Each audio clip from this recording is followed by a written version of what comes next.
Today's World Insight, a global approach to human development in times of crisis, in the words of the UNDP administrator. So it's a very serious reminder of how vulnerable but also how prepared we must be and how ready to work together as an international community. And what's holding back the global economy with efforts to ease rural poverty? Interviews with two figures in the know. Invest in development.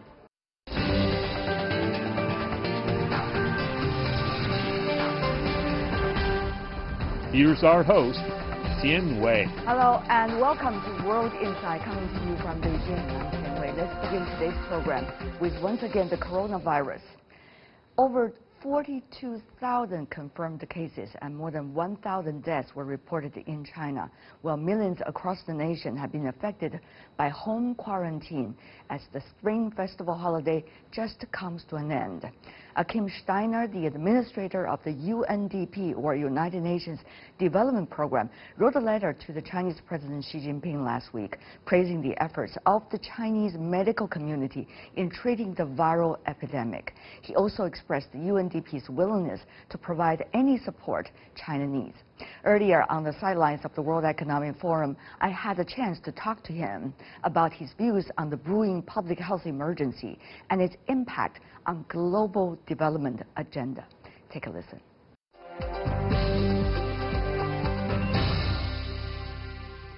Now, a public health crisis is going on regarding the coronavirus. What do you make of the latest situation? What does that mean for the global development agenda?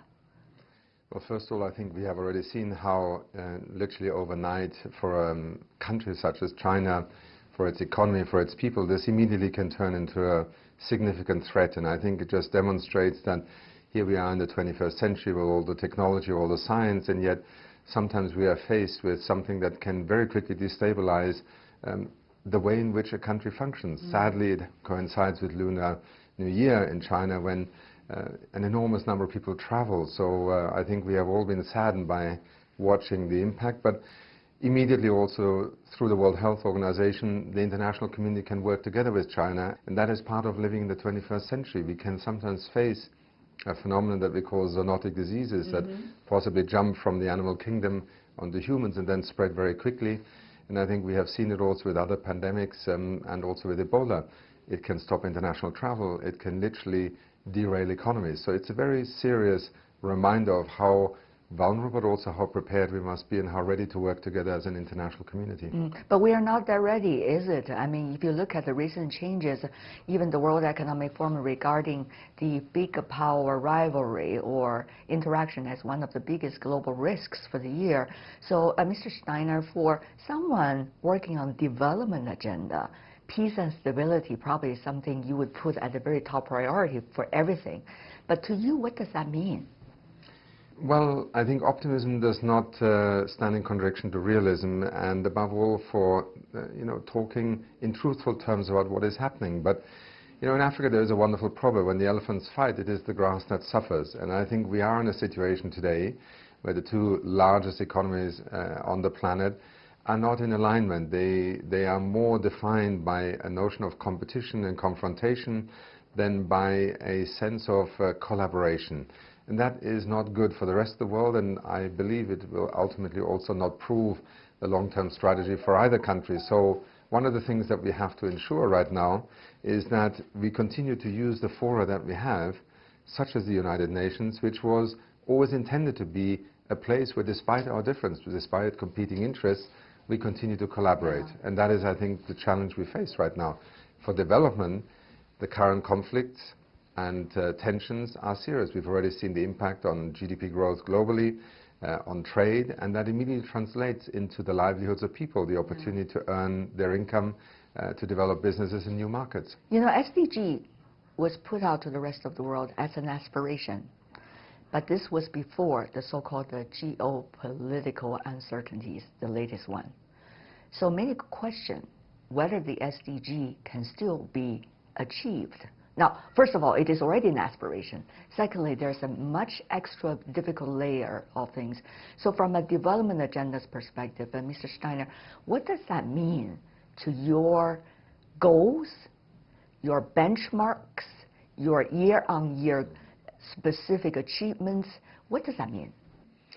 Let me put it this way, because I would actually argue differently. They were not only aspirations. In fact, the so-called 2030 Agenda, these Sustainable Development Goals, were developed in a dialogue over 2.5 years with literally millions of people contributing, but also member states sitting together in the United Nations and essentially answering the question, what are the greatest risks to us as countries, as humanity at the beginning of the 21st century, and then translated those 17 risks to our common future into goals. Let me share with you something that will not surprise you. Geopolitics is not new. The United Nations was established 75 years ago. It has worked through and lived through the Cold War and many of the tensions that have been there in the world. Right now, geopolitics is not a negation of either the SDGs or of what we're trying to do together. It is an additional challenge. Unfortunately, if it is the major powers that have become major protagonists in this, then obviously it is the majority of the world that becomes, in a sense, the taker of these tensions. And that is something that we have to rapidly address. Yes, the United States may be stepping out of the Climate Change Convention, but the entire rest of the world is moving forward. And within that world, China is also one of the key players. How should we connect the dots from, real people-to-people interactions to the big goals? And now you have to, together with your colleague, to walk all those steps from here to there. I just want to know, what do you consider would be the starting point for you for the year 2020? Right now, a key focus for us in the United Nations Development Program is to tackle the underlying tensions that we are observing in so many countries. They have to do with a growing lack of confidence, a disenchantment by people who feel that the outlook for the future is not a positive one. As human beings, the thing that we desire the most is that our children, the world our children will grow up in, is better than what we had. Today, there are too many people around the world who actually feel a great deal of uncertainty. First of all, the economics is not working out for too many people. Leaving no one behind, therefore, became a central tenet of the SDGs. Secondly, the advent of technology, the digital economy. For UNDP, in the next few years, I think we have to learn very quickly to assist countries, accompany and learn from them. How do you shape the choices that will allow us to make the digital economy, artificial intelligence, all these opportunities, something that is net positive and not simply a next chapter and perhaps one technology dictating to us how we operate as a society? Yeah, so you are saying your job has become not just a United Nations Development Program, but also United Nations Confidence Building Program in a way. Yes, because when we lose confidence in ourselves in the future, we have little to look forward to, and then we turn on each other, and that's never a good thing to do.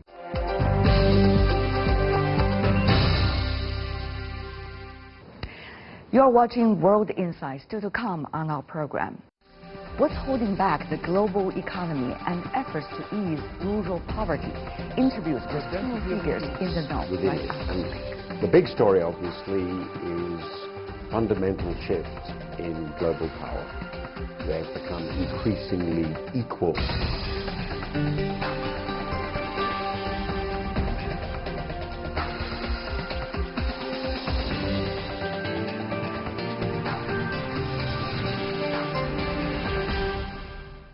You're watching World Insight. I'm Tian Wei. The coronavirus spread is taking its toll on Chinese economy. This comes at a time when China and the U.S. just signed a Phase 1 trade deal. Could this affect future negotiations? Earlier on the sidelines of the World Economic Forum, I talked to Martin Wolf, the chief economics commentator of the Financial Times. Let's hear what he has to say about China-U.S. trade and his view on the Chinese economy.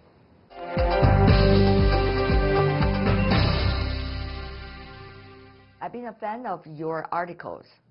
Earlier, you already mentioned the downslope tendency of great powers can be very fast. Apparently, that has been the case between China and the United States over the past 2 years. Tell me more about what do you read out of this process? Well, I suppose there's a very big story, and then there are lots and lots of individual events within it. And the big story, obviously, is fundamental shift in global power. They have become increasingly equal powers. In some dimensions, the United States remains significantly more powerful than China. In other respects, China is now a real match. This has happened very quickly. It's been the quickest such shift in relative power that has ever happened. Quite extraordinarily quick. It's really happened over a period of 10 or 15 years. They are trying to adjust to this. Yes. China under Mr. Xi Jinping is clearly more assertive than it was. That's no doubt about that. And the Americans under Mr. Trump are more bellicose, more anxious. And it's not Trump. It's the Americans more broadly. Left and right are beginning to feel China cheats. They feel that China is doing too well. China is a technological threat. It's a military threat. And the list goes on. And the list goes on. And they are moving towards, they haven't got towards a view that somehow this has to be stopped. Now, that's the background, the big story. I think this will remain the dominant geopolitical and geo-economic story for the next half a century in different ways. In that story, of course, there are specific issues, very big issues. The Americans have been particularly concerned under Mr. Trump with the trade relationship. Yeah. That's their catalyst. It's not the only issue. They're also very, very concerned under Mr. Trump, but even more with others in the security side, on the technological independence and technological security of the United States. Those are the big issues now. I think in the trade story, having agreed this first deal, that's quite significant. Not because it's a good deal, it's a terrible deal in my view, but because it indicates something very important, which we weren't sure about, which is that under Trump, who is actually less hawkish, it's very important, Trump is less hawkish than many of the people around him, they want a deal. And that is encouraging because it means they want, under him, to manage relations, not to let them break down. Hasn't that totally shown the fact that you can't depend on one deal between two important economies or any economies? No. You have to have a mechanism. You have to communicate. You have to go into details of everything on a daily basis in order to get anywhere. So is that deal going to be the very beginning of this mechanism, which used to exist, maybe not to the utmost satisfaction, but still existed? What about now? Do you think it is the beginning, or this is only it?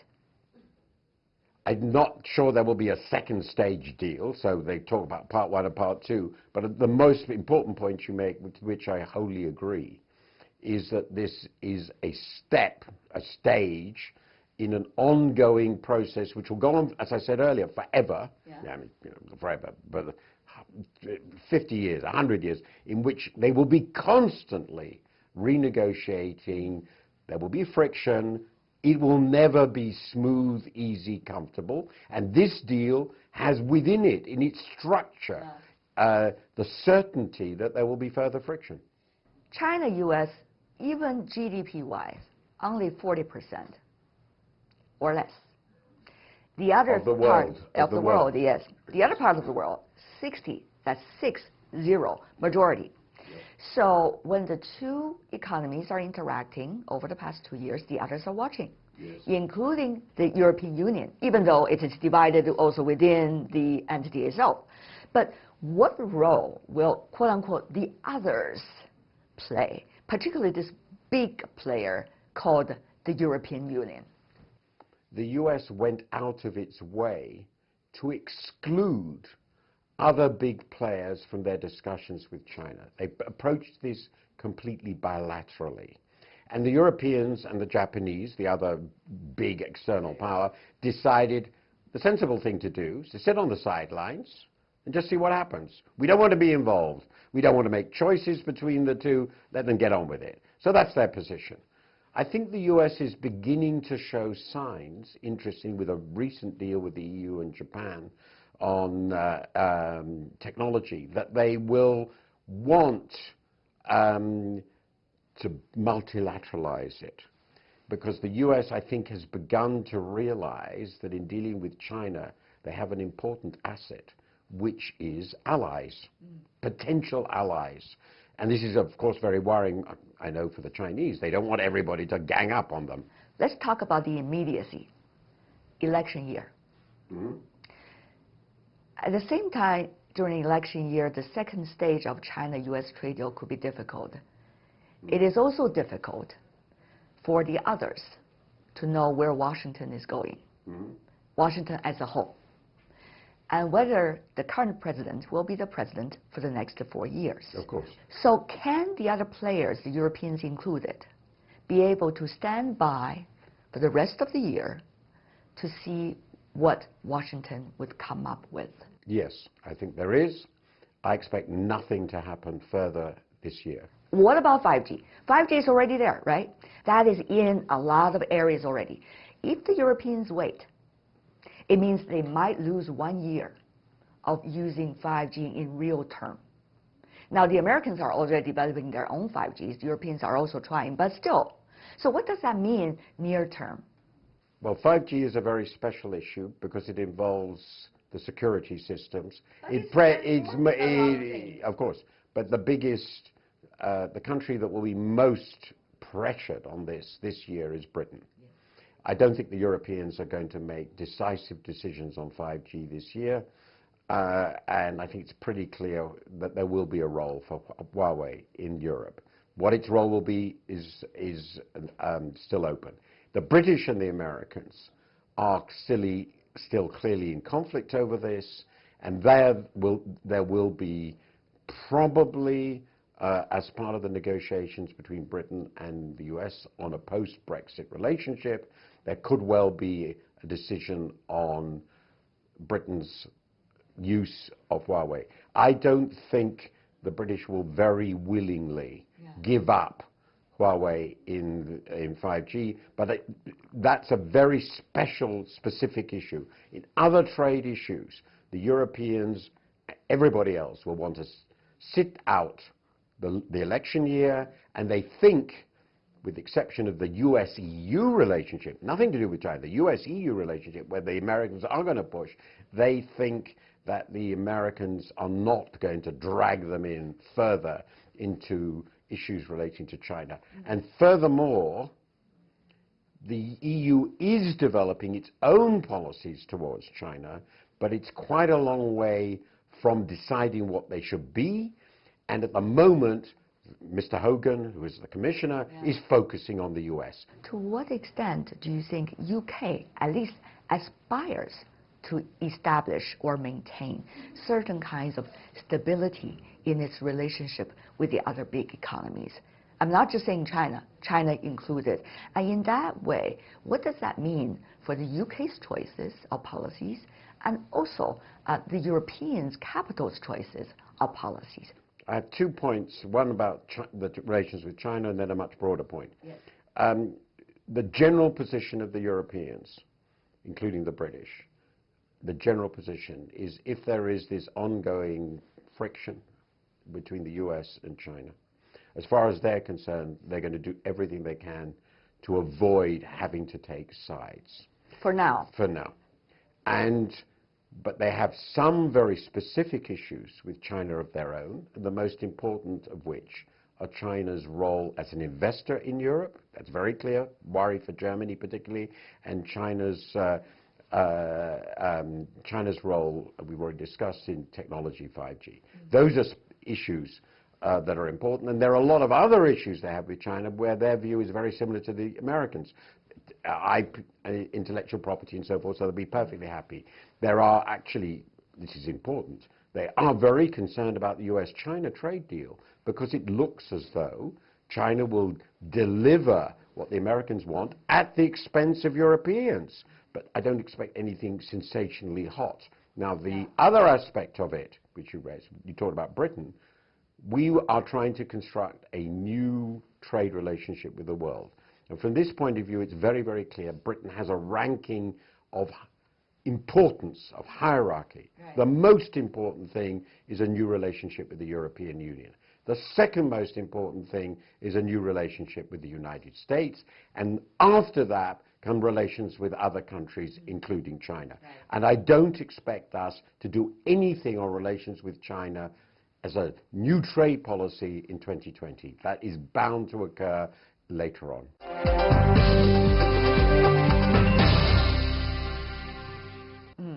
That's about the immediacy. Yeah. What about the mid and long term? How are the Europeans, if I could put them as a whole, think about their overall relationship with the United States, and also the losing of soft power of the U.S., as we have seen, and its credibility over the past few years, fulfilling their obligations, even security-wise, with the Europeans. I'm not trying to divide here, but there's a reality. So how much would that brush or rebrush the thinking style of the European capitals? So the European capitals would only stick to what they believe anyway, and reluctant to change about mindset because it's too complicated, it's too mind-boggling, it's too busy for the Europeans. Okay, so the broad point is this, and very, very clear. The Europeans don't know yet how deeply this relationship is going to have to change. They don't know with the US. They don't know whether the US role in the world and attitudes to the world are going to have changed permanently and fundamentally. Yeah.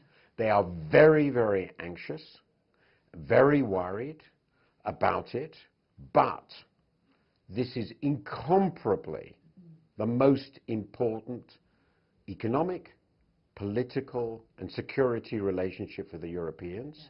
And they will not change their fundamental strategic orientation, which is towards the Americans, quickly.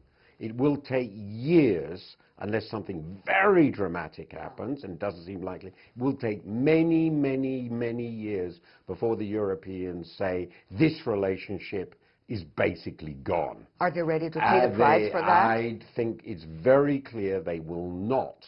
They will not break with the United States in the near term. There is no possibility they will do so in favor of any other partner, because they don't trust any other partner, and no other partner begins to be as important as the United States. So we should assume that the US-EU relationship will remain the core relationship, at least for quite a few years. What about stakeholders? Now, the World Economic Forum this year, Martin, is about stakeholders' responsibilities. As we know, this platform has always been to call on the goodness of human beings, of collaboration to start with. But how sustainable this discussion will be given the division of the society? My assessment is that at this stage it's mostly window dressing. It won't change anything fundamental. Those countries where stakeholder thinking is already deeply embedded in continental Europe, particularly Northern Europe, will remain. In Germany, the Netherlands, Scandinavia, Switzerland, these are important parts of the way they think. The Americans are not going to change. They will remain essentially the same sort of corporations as they've always been. The British are not going to change. So I think it's mostly window dressing. I don't expect a lot of change. But in a few areas, just possibly something will Like happen. what? I think the climate issue is one in which companies begin to feel that if they don't respond to the pressure, it will be very bad for their relations with their customers, with their workers, with the society. It's like the way people responded to tobacco or the opioid crisis. So I think there are specific areas, and climate is probably the most important now. We have seen the world embracing different themes. Climate change is the latest. Mm-hmm. However, at the same time, when we're putting so much emphasis on one issue, there are many other issues that are going on that would need the same, if not more, attention as well. Just one thing, biodiversity vis-a-vis climate change, and not to mention security issues, geopolitics, all of this. So, how much should we put the bread in one basket? And how much should we spread the bread in different baskets? Or will one basket of bread be able to feed all of us? I suppose my answer would be human beings are very, very bad at doing many things at the same time. Do I meet another skeptical person right here? As a journalist? My view is if you're going to make a change, you have to focus on things. I think that at the moment, given the timetable involved and the scale of the challenge, the focus on climate is appropriate. There are all these other issues. Biodiversity is, I think, very important, although they're linked. But I'm perfectly happy if anything happens, which I'm much more skeptical. But I am perfectly happy with the focus, because if you try to do everything, you always end up doing nothing. So in the end, China focused for 40 years on growth. It worked pretty well. You have to focus.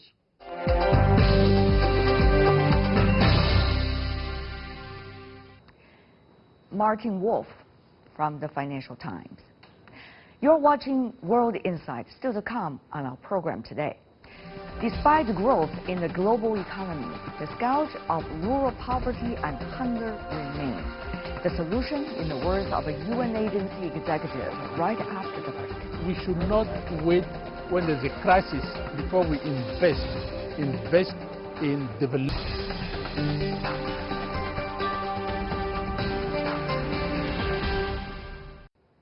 Welcome back. You're still watching World Insight. At the time of the Fourth Industrial Revolution, a digital boom passed the information age. The world still, though, needs a big strategy to ease hunger and extreme poverty. That's the advocacy of Gilbert Humble, the president of UN's International Fund for Agricultural Development. In an in-depth interview with me on the sidelines of the World Economic Forum, he maps out solutions and vital attention on the livelihood of small farmers throughout the world. Take a listen.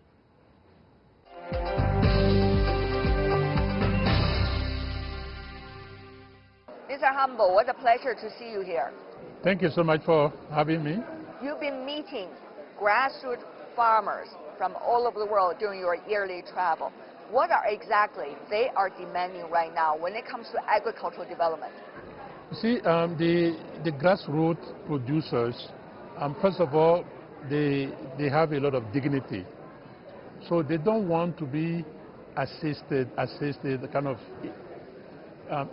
infinitively assistance.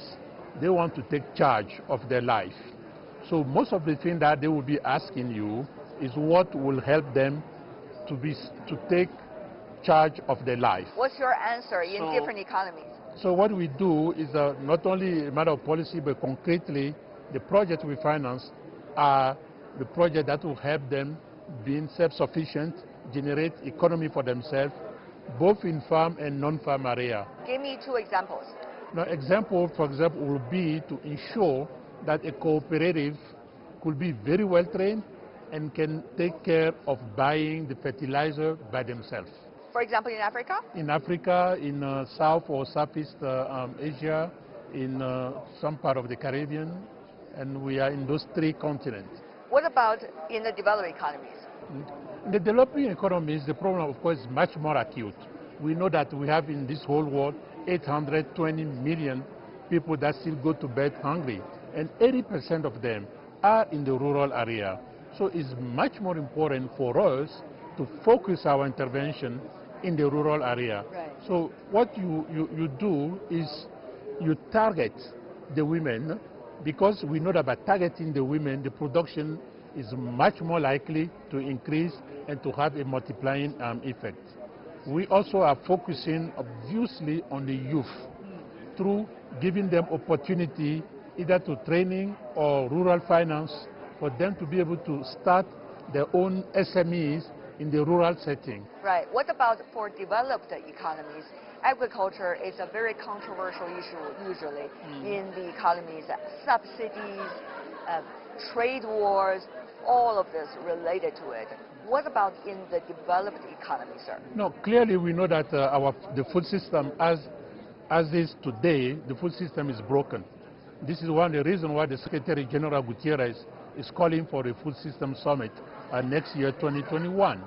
So the subsidy is an issue, a big issue, which is politically difficult for some countries, but sooner or later that will have to be tabled.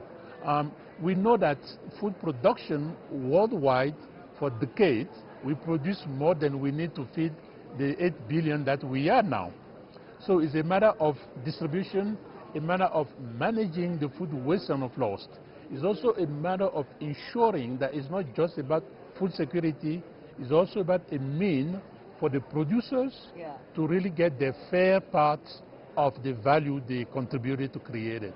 But if you see the agricultural industry worldwide, or should we say the agriculture sector, because in some economies there's no yet much agricultural industry, you will see farmers from developing economies apparently are in a quote-unquote fight or even struggle with their counterparts in the developed economies as a result of various politics and also policies. How do you see that reality, sir?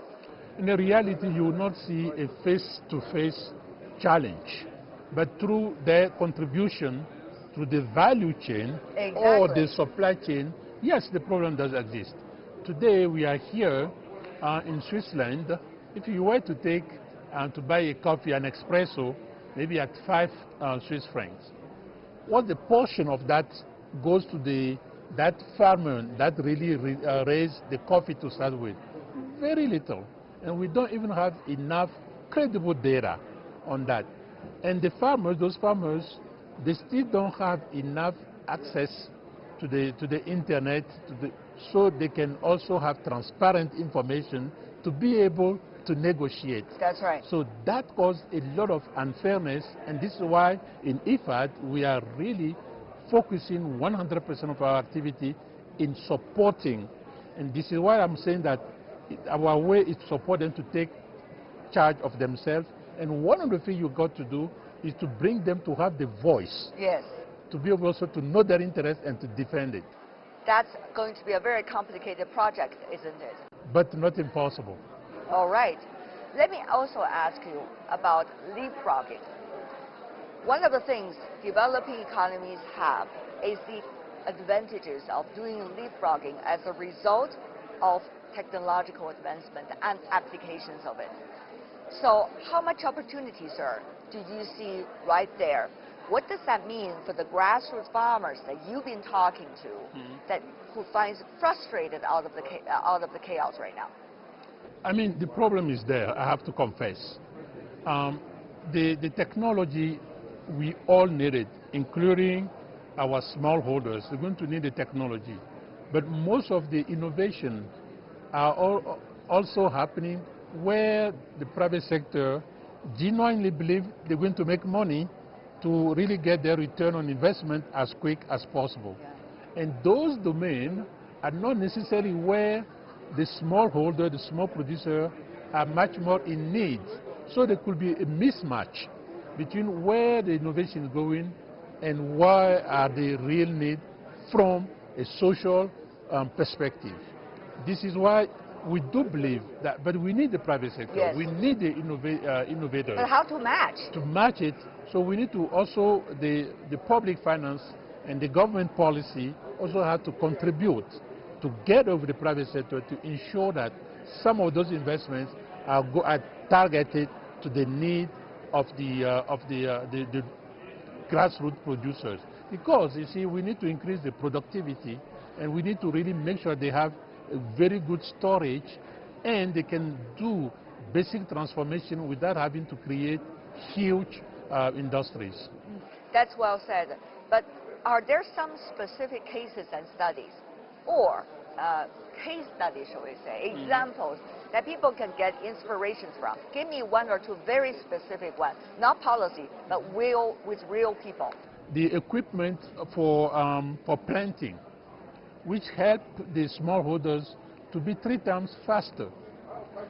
There has been also some equipment developed in China, in India, which has now been very helpful through South-South cooperation with a lot of low-income countries in Africa and elsewhere, where you can use basic drip irrigation, which might not be the same sophistication as the drip irrigation used in the Western Hemisphere, but already helping improving the irrigation and therefore the productivity. Poverty alleviation. very important subject. Agricultural development in emerging economies and developing countries is a big contributor to that. Now, China, for example, Mr. Humble, has vowed to eradicate extreme poverty by the end of this year. Now, of course, every country has their different standards about what extreme poverty means. Having said that, though, how will agricultural development contribute to that, not dragging the goal down? I'm not just talking about China, I'm talking about everywhere. No, first of all, we know that if you look at the period 2000-2015, the MDG era, we know that the progress that were made, a huge part of it came from China. And I'm I do believe, I'm very confident that China will meet the target that the government fixed for itself for 2020 to eradicate extreme poverty, be it $1.25 a day or $1.80 a day, etc. That being said, the agriculture part, we really need to know that what we call SDG 2, which is zero hunger, is one of those goals that are really lagging behind. And so unless we tackle seriously that angle, it will bring the whole objective down. We will not be able to reach it. This is why I'm very grateful to see China's leadership at the national level, but also at the international level. So we are really calling for a special effort to really make sure the different dimension of the food security is really tackled in the next 10 years. Another thing very important is the geopolitics that is bringing so much uncertainty. The Global Risks Report of the World Economic Forum even identified the big power rivalry as one of the biggest issues of danger for the future. For your small farmers, whether from developing country or developed economies, how do you look at this issue? And how much is their livelihood really related to this? Well, you know, in my country, we say that when you have two elephants that are fighting, usually it's the grass who pays the price. So here the grass are my smallholder farmers. We are very much concerned. We are very much concerned about the current geopolitics and the power fighting, to be very frank. And that has a risk. If there's no, internationally speaking, agreement on key issues like the climate change, like the trade, like the SDGs, like how best to fight fragilities, the fight for security, etc. If there's no agreement on that, the situation can get worse. If I take the example of the Sahel today, if you look at the Sahel, where we see what is going on there, everything can collapse if there is no strategic agreement at that level. And it's very important that everybody individually and collectively and at the country level, we really give additional impetus to the multilateralism and to the discussion and solving problems by diplomacy. Finally, before we go, Mr. Humble, we know the issues. We also know there needs to be a list of tasks that we have to finish. But we are always being blurred all the time by headlines and mix of priorities. Before a real crisis, which are taking enormous amount of lives, people just tend to have the tendency not to focus on it. Mr. Humble, from the agricultural development perspective, how do you see that? You see, you're very right, and I'm afraid that you're right. The tragedy for us is that development takes time to yield to results. It has to be a long-term thing. But then the humanitarian crisis, of course, which costs more, but will naturally get from us, from all the consumers or the taxpayers, they need to act immediately.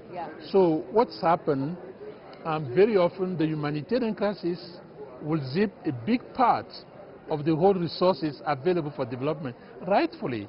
But what I'm saying is that we should not wait when there's a crisis before we invest in development. That's why if you look at IFAD, our really logo, we talk about investment in rural people on that. So I can only call for not only continuing the humanitarian action because it's really needed, but in addition to always think that we should invest in development. This is really the assurance or the insurance for us if we want to get long-term results. We have a saying in China, instead of providing people with the fish onto the table, it's better to give them the opportunity to fish on their own. I fully agree with that. Thank you so much, Mr. Humble, for your precious time out of a very busy schedule. Thank you for having me today. Thank you, sir. Thank you.